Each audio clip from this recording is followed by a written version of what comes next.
রবের কিংডমে যত দুর্নীতিবাজ নেতা নেত্রী এবং কর্মী সমাজ রয়েছে, এদের থেকে আল্লাহ তাআলার কাছে আশ্রয় চাচ্ছি।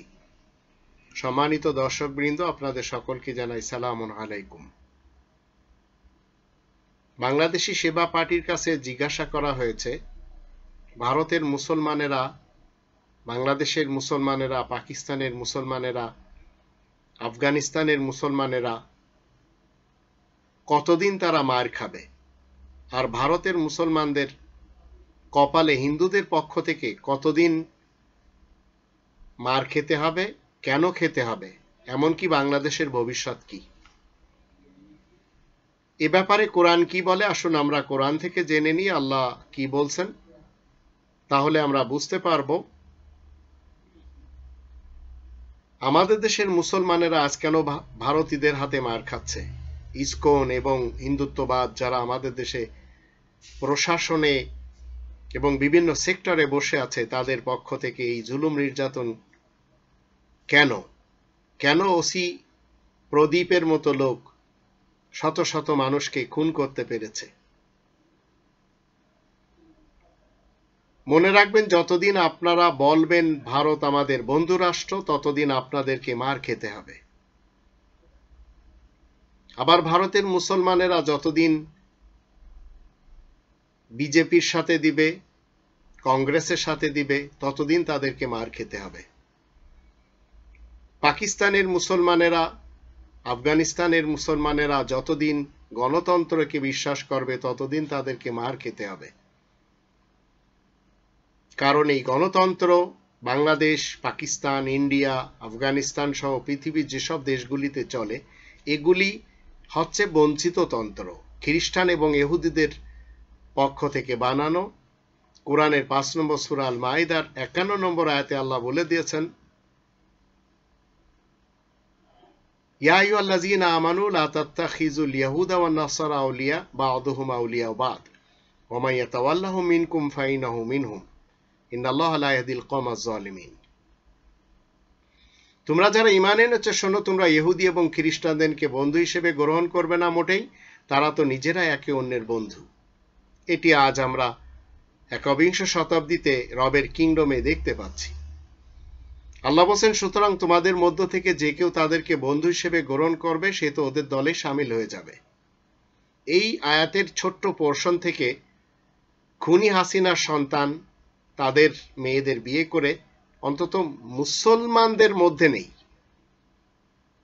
ডক্টর কামালের মেয়ে তাদের মধ্য থেকে কাউকে বিয়ে করে অন্তত মুসলমানদের মধ্য থেকে নেই। আবার টিউবলিক সিদ্দিকী, সেও অন্তত ইসলাম থেকে এরা চলে গেছে। এটা আপনি যদি কোরআন বিশ্বাসী হন তাহলে মানতে হবে। শেখ হাসিনা যতই সংসদে বসে বলুক আমার ছেলে আহলে কিতাব বিয়ে করেছে, এটি তার বানানো এবং মিথ্যার প্রবঞ্চনা কোরআনের উপরে। তো আল্লাহ বলছেন, তোমাদের মধ্য থেকে যে কেউ তাদেরকে বন্ধু হিসেবে গ্রহণ করবে, সে তো ওদের দলে শামিল হয়ে যাবে। নিশ্চয় আল্লাহ জালিম কওমকে পথ দেখান না মোটেই। 5 নম্বর সূরা আল মাইদা 57 নম্বর আয়াতের অনুবাদে বলা হচ্ছে, তোমরা যারা ঈমান এনেছো শোনো, যারা তোমাদের দ্বীনকে নিয়ে হাসি ঠাট্টা ও খেলার মতো গণ্য করছে, তাদেরকে আল কিতাব দান করা হয়েছিল তোমাদের আগে, তাদের মধ্যে যারা এমন করবে, আর কাফেরগণকেও তোমরা নিজেদের বন্ধু হিসেবে গ্রহণ করবে না। তোমরা যদি সত্যই মুমিন হয়ে থাকো, তাহলে আল্লাহ তাআলার তাকওয়া অর্জন করো। এই আয়াত থেকে, এই যে দুটি আয়াত, এই দুটি আয়াত থেকে আমাদের দেশে যে সমস্ত নেতা নেত্রী এবং কর্মীরা ভারতকে বন্ধু রাষ্ট্র বলছে, তারা ইসলাম থেকে খারিজ হয়ে গেছে। তাদের উচিত না কখনো ইসলাম শব্দটি বা শান্তির সিস্টেমকে ব্যবহার করা। কারণ ওয়া ইয়াতাওয়াল্লাহুম মিনকুম ফাইন্নাহু মিনহুম, এটি হচ্ছে আল্লাহ তাআলার পক্ষ থেকে বিধান, আর আল্লাহ তাআলার বিধান চেঞ্জ করার মতো ক্ষমতা অন্তত রবের কিংডমে কারণ নেই। এরপরে 60 নম্বর সূরা আল মুমতাহিনা এর প্রথম আয়াতে বলা হচ্ছে, ইয়া আইয়ুহাল্লাযীনা আমানু লা তাত্তাখিযু আদুওয়ি ওয়া আদুওয়াকুম আউলিয়া। এই আয়াতটির অনুবাদ কি? সম্পূর্ণ আয়াতের বাংলা অনুবাদ হলো, তোমরা যারা ঈমান এনেছো শোনো, আমার দুশমন ও নিজেদের দুশমনকে তোমরা বন্ধুরূপে মোটেই গ্রহণ করো না। হিন্দুরা অন্তত আল্লাহ তাআলার প্রিয় না, এটি আমাদের জানতে হবে যদি আমি মুসলিম হয়ে থাকি। খ্রিস্টান এবং ইহুদিরাও আল্লাহ তাআলার প্রিয় না।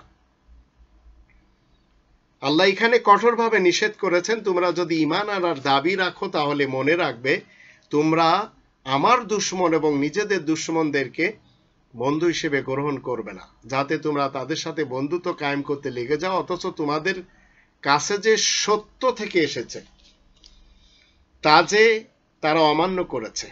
হিন্দু, বৌদ্ধ, খ্রিস্টান, ইহুদি এরা সবাই এই বিধানকে অমান্য করে চলেছে। তারা রাসূলকে আর তোমাদেরকেও নির্বাসিত করেছে, কারণ তোমরা নিজেদের রব আল্লাহ তাআলার উপরে ঈমান এনেছো, যদিও তোমরা আমার কোরআন প্রতিষ্ঠার খাতিরে চেষ্টা সাধনা করো আর আমারই সন্তুষ্টি লাভের আশা নিয়ে তৎপর হও, অথচ তোমরা তাদের সাথেই চুপিসারে বন্ধুত্বপূর্ণ আলাপ আলোচনা করে যাচ্ছ। আসলে আমি বেশ জানি তোমরা যা কিছু গোপন করছো আর যতটুকু প্রকাশ করে থাকো, তোমাদের মধ্যে যে কেউ এমন করবে সে সরল পথ থেকে বিভ্রান্ত হবে। আমাদের দেশের যারা বলছে ভারত আমাদের বন্ধু রাষ্ট্র, ভারতের সাথে স্বামী স্ত্রীর সম্পর্ক, তারা সরল পথে অন্তত নেই, তারা ইসলামে অন্তত নেই। ইসলাম মানে শান্তি, এটি আপনাদের সবসময় মনে রাখতে হবে। আবার 60 নম্বর সূরা আল মুমতাহিনা 2 নম্বর আয়াতে আল্লাহ বলছেন, যদি তারা তোমাদের উপরে জয়ী হয় তাহলে শত্রুতা শুধু তারা করতে থাকবে আর তোমাদের দিকে তারা নিজেদের হাত দুটি বেশ বাড়িয়ে দিবে তোমাদেরকে নির্যাতন করার আশা নিয়ে।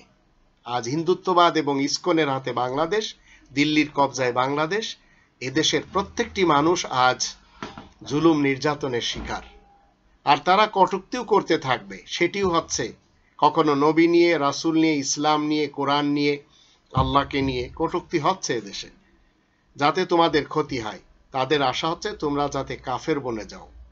তো আমাদের যারা আজ জালেম শাসক গোষ্ঠী রয়েছে, এরা জাতিকে কাফের বানিয়ে ছাড়বে, এটি মনে রাখেন কোরআনের ফয়সালা।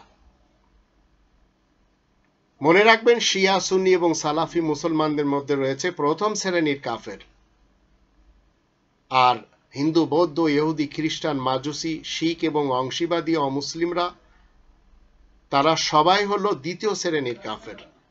এরা সবাই মুসলিমদের শত্রু। তাই যতদিন এদেশের মানুষ 3 নম্বর সূরা আল ইমরানের 103 নম্বর আয়াতের দৃষ্টিতে কোরআনের দিকে ফেরত না আসবে, ততদিন এদেশের মানুষ হিন্দুদের হাতে মার খাবে, ভারতেও মার খাবে, আর গণতন্ত্র বিশ্বাসীরা পুরা পৃথিবীতে মার খাবে। বাংলাদেশের মানুষ একটু বেশিই খাবে। এর কারণ এরা একদিকে বলে যাচ্ছে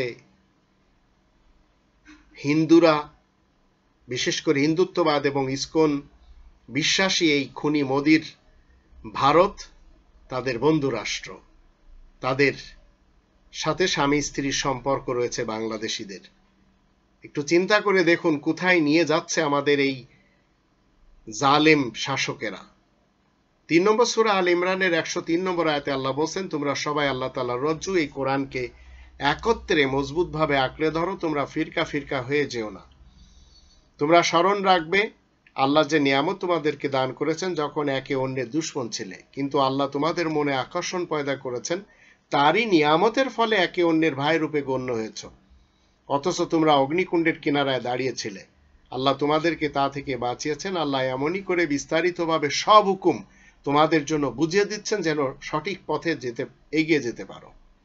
আজ যারা ফিরকা ফিরকায় রয়েছে, মুসলমান সুন্নিদের, মুসলমান সালাফিদের, মুসলমান শিয়াদের, অথবা তাবলিগের, অথবা তরিকত, অথবা ইফাজত, এরা সবাই কোথায় রয়েছে?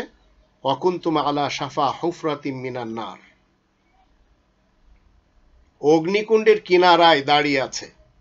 তাই এখান থেকে বাঁচার জন্য কোরআনের দিকে আসতে হবে। যারা আসবে না তাদের সাথে রাসূলেরও কোনো সম্পর্ক থাকবে না। 6 নম্বর সূরা আল আনামের 159 নম্বর আয়াতে বলা হচ্ছে, নিশ্চয় নিজেদের জীবন ব্যবস্থা হিসেবে যারা নানান মাযহাব আবিষ্কার করে নিয়েছে আর নানান মাযহাবে ভাগ হয়ে গেছে, তাদের ব্যাপারে তোমার কোনো দায়িত্ব নেই। তাদের কাজকর্ম আল্লাহ তাআলার উপরে ন্যস্ত রয়েছে, তিনি তাদেরকে বলে দেবেন যে সমস্ত কাজকর্ম তারা করেছে। এখন চিন্তা করে দেখুন রব্বানি তন্ত্রের দিকে আপনাকে এবং আমাকে ফেরত আসা দরকার কিনা। যদি না আসি তাহলে এই কালো গেল, পরকালও গেল। আল্লাহ আমাদের সবাইকে রব্বানি তন্ত্র কায়েম করার লক্ষ্যে কাজ করার তৌফিক দান করুন।